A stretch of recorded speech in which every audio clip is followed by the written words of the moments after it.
Diamond city Surat માટે આજની રાત ચિંતાની વાત છે। રાત્રે 11 વાગ્યાથી શરૂ થશે અતિ ભારે વરસાદ અને હવામાન વિભાગે આ માટે રેડ એલર્ટ જાહેર કરી દીધું છે। સ્થિતિને પહોંચી વળવા માટે એસડીઆરએફ અને એનડીઆરએફની ટીમોને સ્ટેન્ડ બાય કરવામાં આવી છે। લોકોને રાત્રે 9 વાગ્યા સુધીમાં ઘરે પહોંચવા સૂચના છે। રાત્રે 11 વાગ્યાથી સવારે 4 વાગ્યા સુધી સુરત પર ખતરો છે। નીચાણવાળા વિસ્તારોને સતર્ક રહેવા સૂચના આપવામાં આવી છે।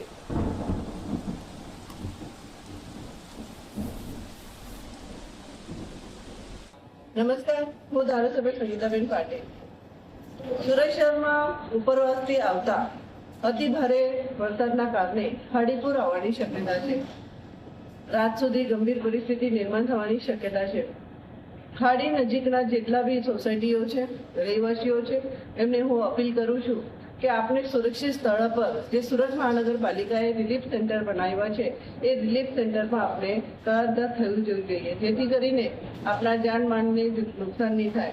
અને જે કંઈ આપણા ઘરમાં જો પાણી આવે તો એની પર હમણાંથી જ આપણે કેવી રીતે એનાથી બચી શકાય અને કેવી રીતે એનાથી સામનો કરી શકાય એના માટેની આજે હું બધાને અપીલ કરું છું કે આજે રાતે કદાચ ગંભીર પરિસ્થિતિ નિર્માણ થવાની શક્યતા છે। આપ સૌને હું વિનંતી કરું છું કે આપ આપના સામાનને પર બીજા માળે યા સુરક્ષિત સ્થળે ખસેડી દો અને આપણા પોતાને પણ રિલીફ સેન્ટરમાં સ્થળાંતર કરવી લેવું જોઈએ, જેથી કરીને આપણા જાનમાલને નુકસાન નહીં થાય।